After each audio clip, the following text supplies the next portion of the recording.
계약 기간 동안에서 렌트 프리 기간에 따라서 렌트 프리 기간만 채우고 나가는 사례들도 있다라고 들었거든요. 그래서 어떻게 보면 공실을 막기 위해서는 건물주 같은 경우도 상당히 노력을 많이 해야 되는 부분인 게 임대인과 임차 사이 협의 사항으로 이루어지다 보니까 이런 부분을 잘 풀이해 나간다면 어떻게든 결국엔 맞출 수가 있는 방법들이 있는 것 같아요.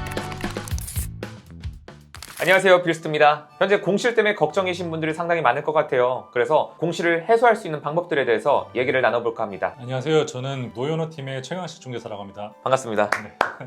이렇게 또 팀에서 듣다가 여기서 뵈니까 되게 새로운데요. 요즘 분위기는 어떻게 생각하세요?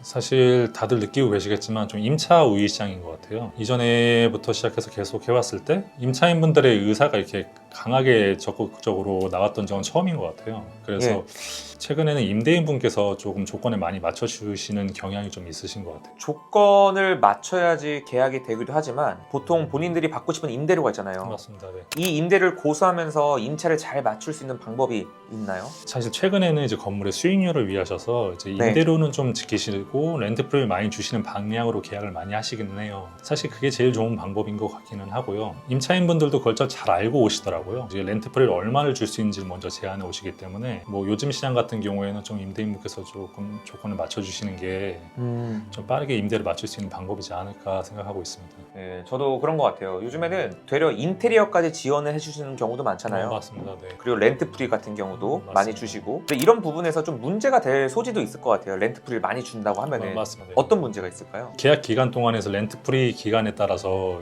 렌트 프리 기간만 채우고 나가는 사례들도 있다라고 들었거든요.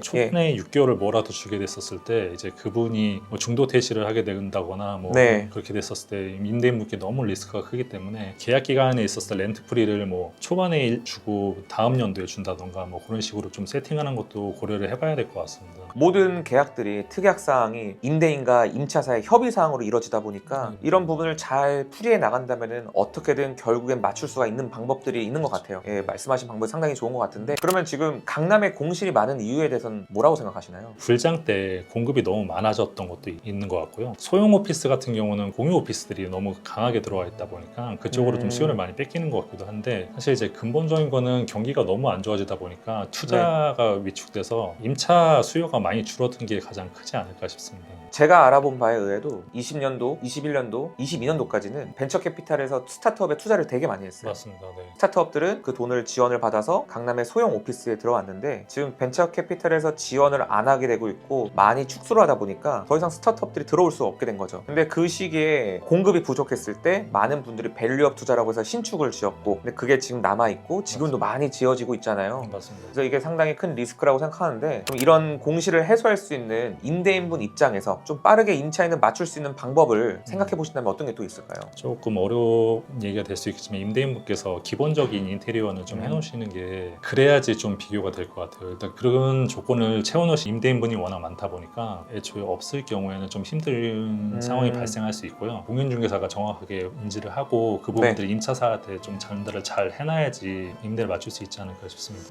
저도 그렇게 생각합니다. 뭔가 편의성을 많이 제공을 해야지 맞출 수가 있는 것 같아요. 맞습니다. 아니면 파격적인 인하도 방법이라고 생각하고, 지금 계속 건물이 공실로 남아있으면 건물도 많이 손상이 되잖아요. 공실로 놔두면 문제들이 많이 발생하는데 어떤 문제들이 발생하나요? 누수나 이제 결로 같은 문제가 계속 발생할 수 있는데요. 청소를 좀 오래 관리를 안 하다 보면은 부식이 된다던가 그런 일도 발생할 수 있어가지고요. 근데 공실이 장기화되는 거는 그냥 임대인분께도 좀 좋은 결과는 아닌 것 같습니다. 그래서 어떻게 보면 공실을 막기 위해서는 건물주 같은 경우도 상당히 노력을 많이 해야 되는 부분인 게, 공실로 있다고 그냥 본인의 업무에만 집중하다 보면 건물은 계속해서 노후화가 되는 거기 때문에 그렇게 뭔가 건물을 깨끗하게 관리를 해야지 좀 컨디션이 오래 지속되어 있는 것 같아요. 맞습니다. 그럼 반대로 생각했을 때 임차인의 입장에서 어떤 건물을 되게 들어가고 싶어 해요? 보통 이제 임차인분들이 투어를 좀 하시게 되다 보면은 이게 시세구나라고 느끼시는 것 같아요. 그쵸. 근데 그게 시세라고 느끼셔도 심리적으로는 좀 더 아래쪽을 좀 보시는 것 같아요. 근데 그 부분에 대한 협의가 좀 잘 진행이 돼야 되는데, 요즘은 임차인분들께서 정보가 워낙 많다 보니까 이미 그런 걸 다 알고 오시더라고요. 임차인분들이 우위라고 해서 너무 욕심을 부리게 되면은 계약에서 좀 어려움이 있다 보니까 협의를 봐야지 좀 좋은 건물에 들어가실 수 있지 않을까 생각을 하고 있습니다. 그럼 신축을 한다면 이렇게 좀 건물을 만들어 놓으면 임차가 잘 된다,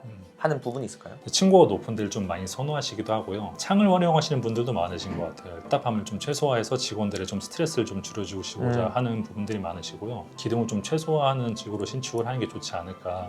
특히 지하 같은 경우는 기둥을 제거하게 됐을 때 공사 비용이 엄청나게 늘어나는 건 맞아요. 알겠지만 이제 기둥 때문에 임차를 못 맞췄던 사례들도 꽤 있거든요. 제가 알기로는 지금 한 3, 4년째 공실인 것도 있는 것도 알고 있습니다. 사무 공간이면은 여러 사람이 같이 있는 거잖아요. 공간이 넓어야지 자기만의 스페이스도 생기는 거고 뭐 답답함도 줄어드는 거고 그런 것처럼 뭔가 답답함을 줄여주는 게 임차사 입장에서도 상당히 선호하는 건물이 될 수 있겠다 생각이 듭니다. 그러면 최근에 마쳤던 사례들 몇 가지만 말씀 주시겠어요? 토임대 계약을 했던 것 중에서는 제일 기억에 남았던 게 저 역삼동의 그 레드포트 건물 아. 가요대. 사실 거기가 이제 첫 번째 계약이 타부동산과 공동 중개됐는데 계약이 완료됐다가 임대인의 신뢰를 잃을 뻔했었는데 부동산 과장님께서 책임을 지고 다른 손님을 넣어주셔서 맞아요. 그걸 대체해서 계약이 됐던 매매 계약처럼 이렇게 복잡하거나 하진 않았지만 참 기억에 많이 남는 계약이었습니다. 저도 그 건물이 상당히 기억나는 게 제가 그 건물을 매매를 도와드리고 네. 제가 이제 매수 대표님한테 잔금 전까지 이 정도 수준으로 맞출 수 있다 네. 라고 했는데 데리고 왔어요. 근데 계약이 깨졌는데 결국 다른 분으로 바로 맞춰드렸다 보니까 맞습니다. 저도 고객분에게 되게 신뢰를 끝까지 드릴 수가 있었고 지금까지도 좋은 관계를 유지할 수 있었던 게 그런 운과 타이밍과 그 강식 씨의 노력이 있었기 때문이라고 저는 생각을 합니다. 뭐 필살기가 있나요? 본인만의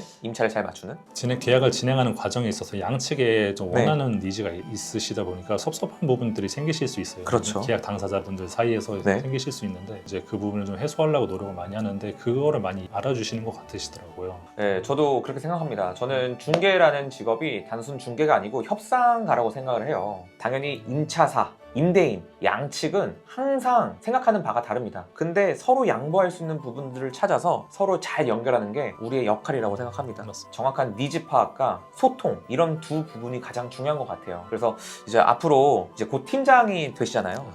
네, 소감 한마디. 일단 전 노현호 팀에 들어와가지고 너무 감사하게 좋은 경험을 많이 했고요. 좀 빠르게 팀장을 달 수 있게 되어서 너무 감사하게 생각하고 있습니다. 팀장이 돼서도 노현호 팀이었다는 거를 자부심을 항상 갖고 이후에 그 새로 뽑으신 직원들한테도 도와드릴 수 있는 거는 좀 최대한 돕고 그리고 저 또한 너무 존경하는 분이라서 이렇게 항상 올곧은 모습으로 보여주시니까 제가 너무 감사한 것 같아요. 그래서 저와 함께 해주셔서 너무 감사드립니다. 저도 너무 감사합니다. 예, 지금까지 필스트였습니다. 부족하지만 구독, 좋아요, 알림 알림 설정 감사합니다. I don't wanna be lonely when winter is freezing and trees start to blow.